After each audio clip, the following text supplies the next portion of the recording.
Baik, selamat pagi, Bapak Ibu yang dikasih oleh Tuhan. Ya, sebenarnya khotbahnya sudah selesai ya, karena Yesus sendiri sudah menjelaskan ya dari Lukas pasal yang ke-8 ayat 4 sampai ayat 10 itu satu perumpamaan, lalu ayat 11 sampai 15 Yesus sendiri sudah menjelaskan perumpamaan itu. Dia sebenarnya sudah selesai, tinggal Jawa Kudus ya.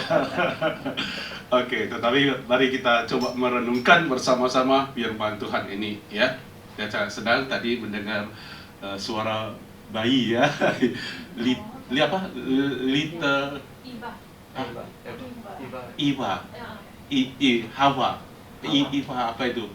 Hawa. Oh ya, Hawa. Ya, oke. Ya, kita bersyukur ya. Saya sedang mendengar suaranya. Ya, selamat ya untuk Brian juga untuk Alfia.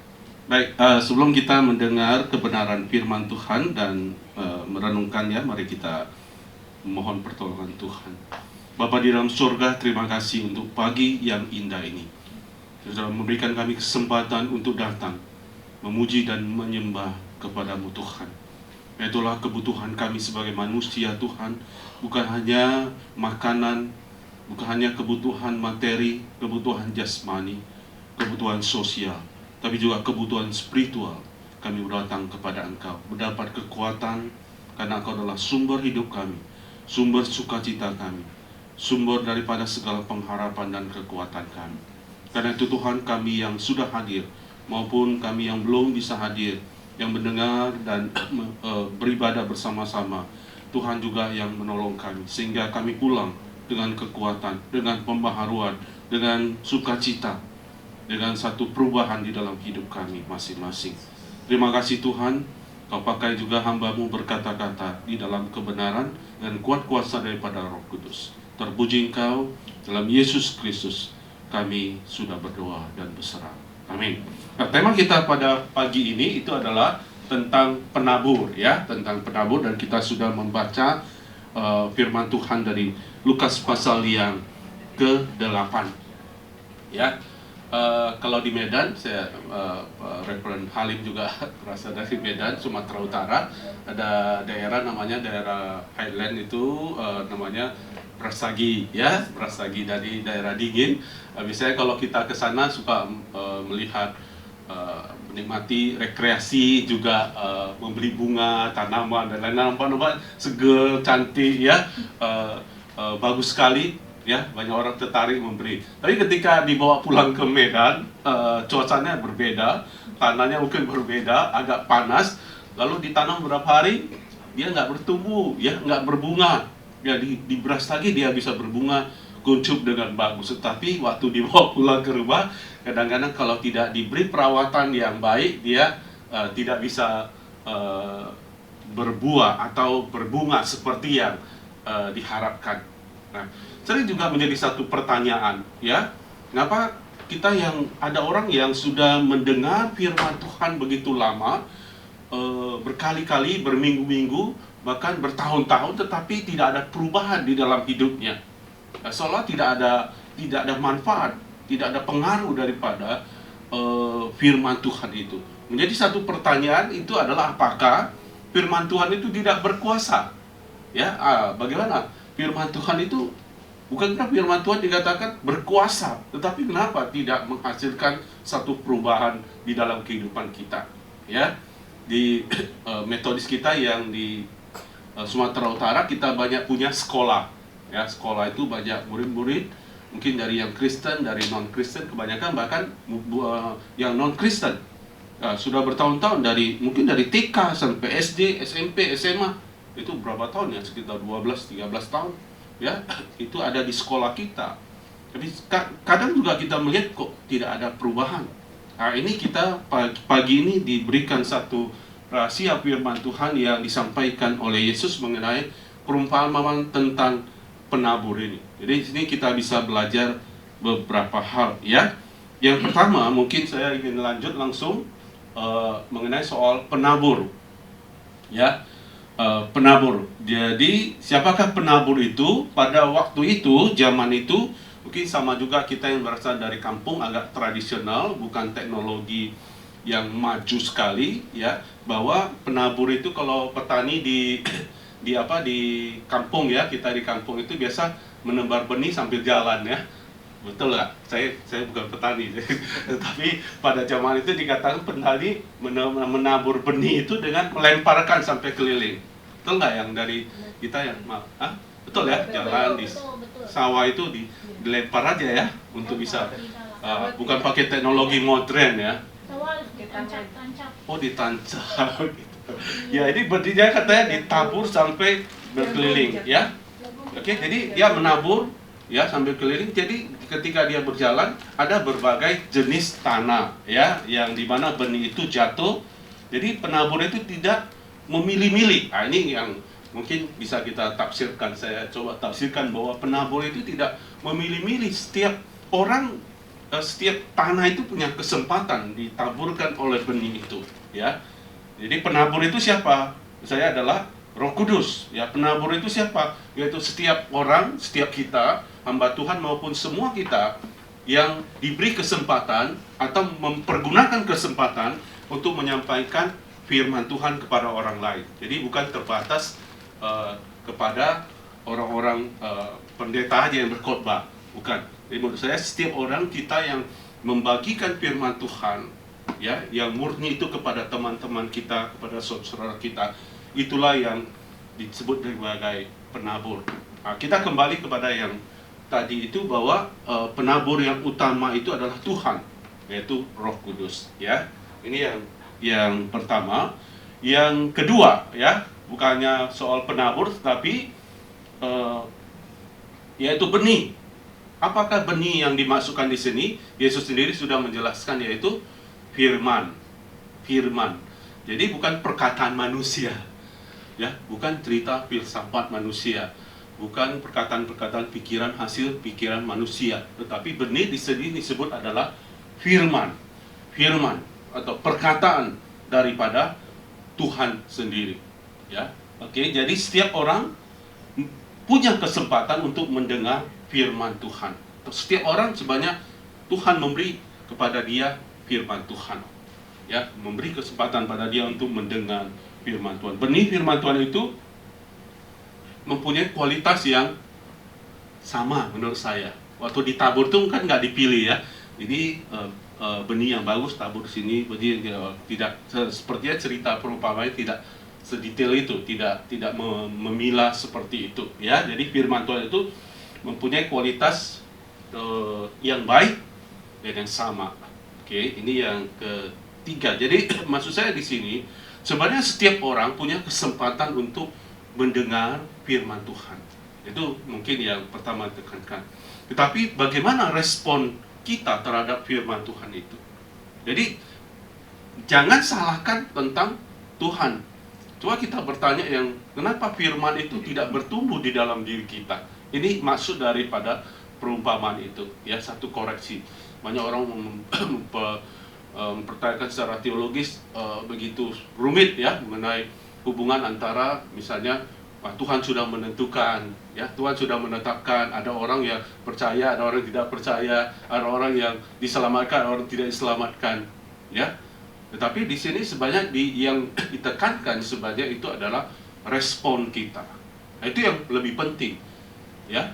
Jadi kita jangan urus Tuhan, kita urus diri sendiri, diri kita manusia, betul nggak? Tuhan itu nggak perlu diurus ya, nggak perlu dipertanyakan, nggak perlu diragukan. Tetapi yang kita perlu tanya adalah diri kita. Nah, ini yang kita mau ya. Jadi yang kita bicarakan pada dari perumpamaan ini adalah jenis tanah, yaitu hati kita. Oke, ada apa 4 jenis tanah itu? Yang pertama tanah di pinggir jalan, kemudian tanah berbatu-batu ya, kemudian tanah bersemak duri, kemudian satu tanah yang baik ya, baik yang dan subur ini. Oke, apa maksud dari keempat jenis tanah ini? Saya coba merangkumkan ya, apa yang disebut dengan tanah yang ada di pinggir jalan. Jadi tanah ini dikatakan bukan tanah yang sebenarnya tanah yang di ladang, tetapi tanah kalau ada ladang ada perbatasannya, pematangnya. Ya, ada di pinggir jalan, mungkin ada di pinggir jalan. Jadi tanah ini adalah tanah yang berbatasan antara ladang, kebun itu atau sawah itu dengan jalan. Kalau jalan keras nggak? Keras ya, bisa dari batu ya, dari batu, kemudian karena itu jalan harus keras, kalau nggak ya sulit orang lewat. Jadi itu perbatasannya ya, perbatasannya itu berarti banyak sekali campurannya ya. Kemungkinan besar itu ya lebih banyak yang keras ya, tanah itu ya. Jadi dikatakan baru jatuh saja, belum sempat tumbuh, ada orang jalan dipijak. Kalau dipijak, benih itu menjadi hancur ya. Jadi tidak sempat bertumbuh.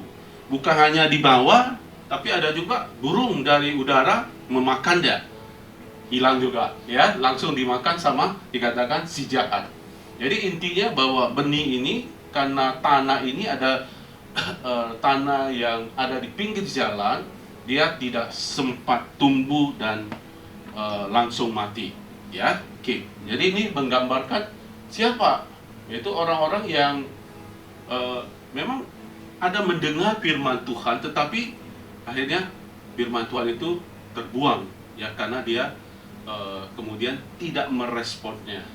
Oke, ini kategori orang yang pertama. Yang kedua, tanah yang ada di berbatu-batu ya, dikatakan tanah yang bercampur batu ya.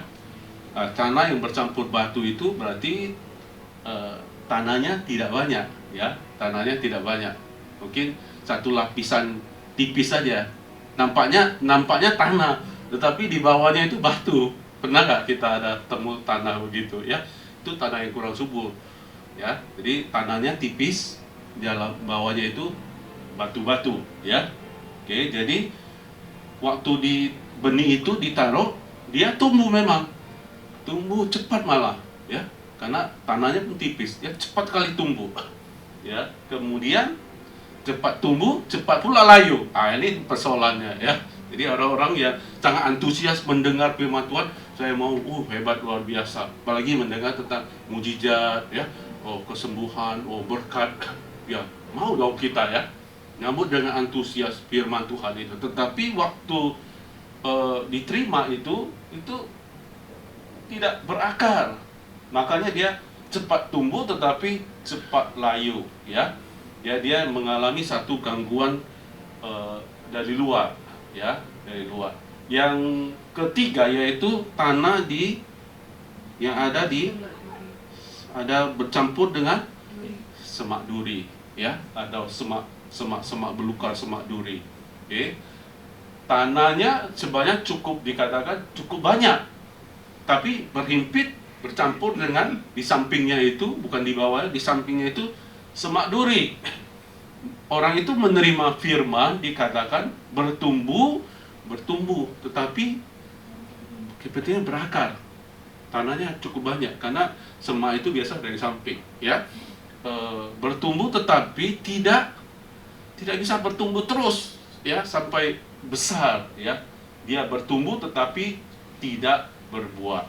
Apa yang menyebabkannya itu adalah ada dua hal disinggung di dalam firman Tuhan. Yang pertama, dari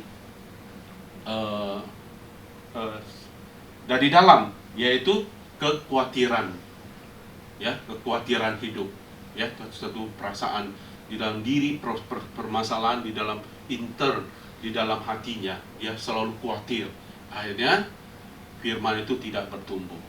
Oke, ini yang dikatakan dari dalam. Tapi ada juga persoalan dari luar, yaitu godaan.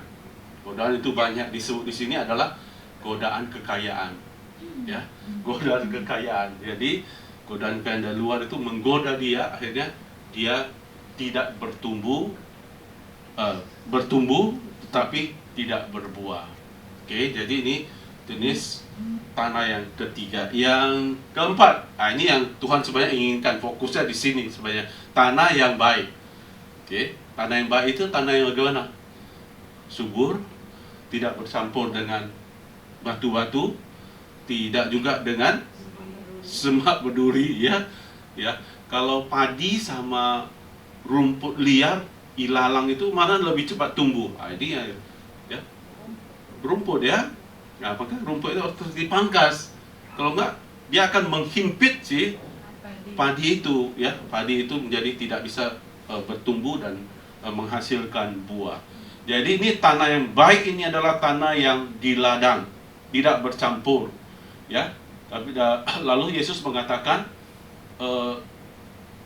tanah yang baik itu adalah orang yang menerima firman Tuhan dengan sukacita, dengan tulus, ya, dengan sepenuh hati. Dia terima, bukan hanya terima, dia coba merenungkan, memahaminya. Jadi kalau terima aja, seperti yang tadi ini. Lalu, tapi kalau nggak merenungkan, ya, dia tidak bisa berakal. Dia harus kita merenungkan, memahami, sehingga dia berakal. Bukan hanya berakal, tapi bisa bertumbuh, ya, dan akhirnya berbuah. Ya, rekan-rekan sekalian, mari kita belajar daripada perumpamaan ini, supaya sudah dijelaskan oleh Yesus sendiri, ya. Fokusnya adalah bagaimana kita menjadi tanah yang baik. Amin. Jadi tanah yang baik, ya. Kita semua belajar dari tanah yang baik.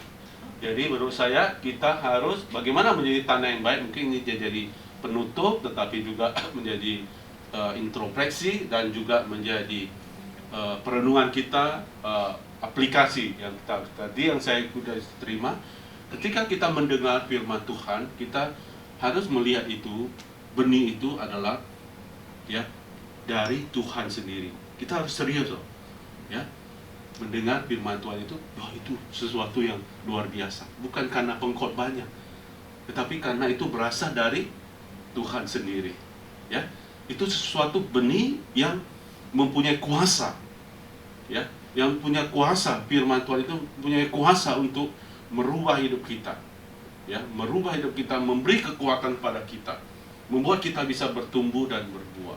Jadi satu kunci pertumbuhan orang Kristen itu, satu yang paling utama itu sebenarnya adalah bagaimana sikap dia terhadap firman Tuhan, ya.